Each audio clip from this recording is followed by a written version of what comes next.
Engstrom. How are you? I'm good. Good. Good afternoon. Thanks for coming over. Thanks for taking the time to talk to us. Here today talking about failure. So I'm just wondering if you can think of a time you've ever experienced failure in your life. Well, there are probably a number of times when I've experienced failure in my life, but I think there's one in particular that is very important to my early career and ultimately important to who I've become and what I've done with my profession over the years. I became an assistant professor of chemistry right out of graduate school.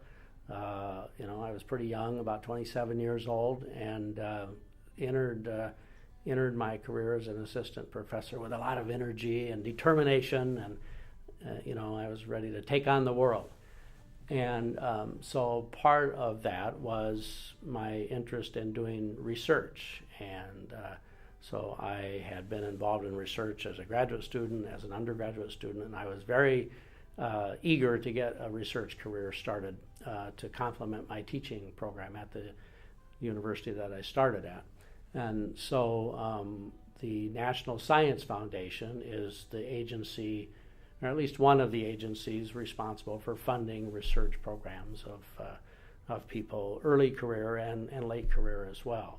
So I talked to some of my older colleagues in the department, and they, I have to say, were fairly discouraging and kind of indicated, the likelihood of you succeeding with the National Science Foundation is very small. They just don't fund projects at our kind of school, is what they told me.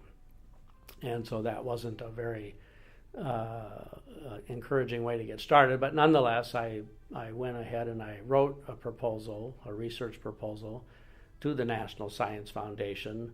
And the way this works is you write a proposal, you submit it, and it takes them about 6 months to get back to you. So you're kind of on edge for quite a while anyway. So I got the news back from the National Science Foundation, and it said, "I'm sorry, we're not going to fund your proposal." And I was pretty devastated. And then you read the reviews about the work that you submitted. It's reviewed by other scientists around the country. And those reviews were pretty hurtful to a young professor as well, and the comments about this isn't very significant work, and so on. So you take it pretty personally, even though you shouldn't, you do.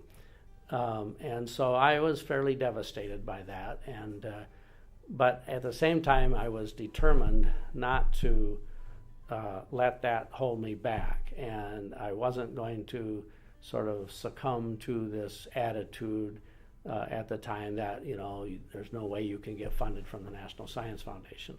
So I spent the next several months rewriting the proposal, doing some preliminary experiments to get some better data, and I sent the proposal back in. Another 6 months waiting, and this time the news was very different. They said it was a great proposal, and they were going to fund me, and so it was the first instance of National Science Foundation funding in that department for many, many, many years. So that failure in my first and second year as an assistant professor, that failure in submitting that first big proposal really, I guess, got me fired up and said, I'm going to make this work one way or another. And so we kept at it, and here we are today. So, everybody experiences that kind of disappointment, that kind of discouragement, failure, if you will, at some point in his or her career. And you just have to persevere and say, okay, I didn't do it the way that it needed to be done, but I'm going to redo this project until we get it right. And that's an important lesson in academics. That's an important lesson in life.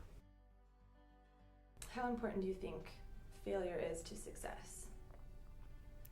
Well, I think that failure is really a part of the road to success. I mean, I don't know of anybody who does everything just perfectly right the first time. And how are you going to learn what success is if you haven't been challenged by some failures and disappointments along the way? So yeah, I think it's just it's a part of life, and it makes us stronger. It makes us think more deeply about what we're doing.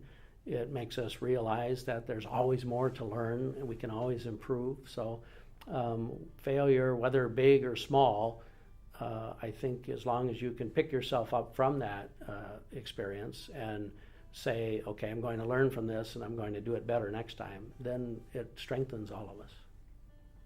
Any last words of wisdom for our campus community?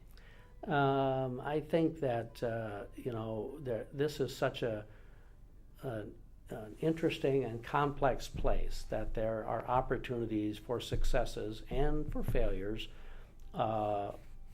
in everyday life within a university campus. And some of the people who are here on any given day will be experiencing success, and we need to take every opportunity we can to celebrate that.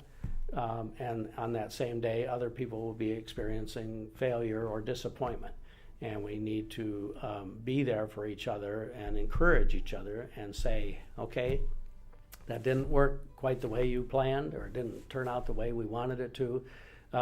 Let's regroup, let's change our strategy, and go forward with something else. And that may not be the successful outcome either, but let's keep working at it together until we find a strategy that works and that succeeds.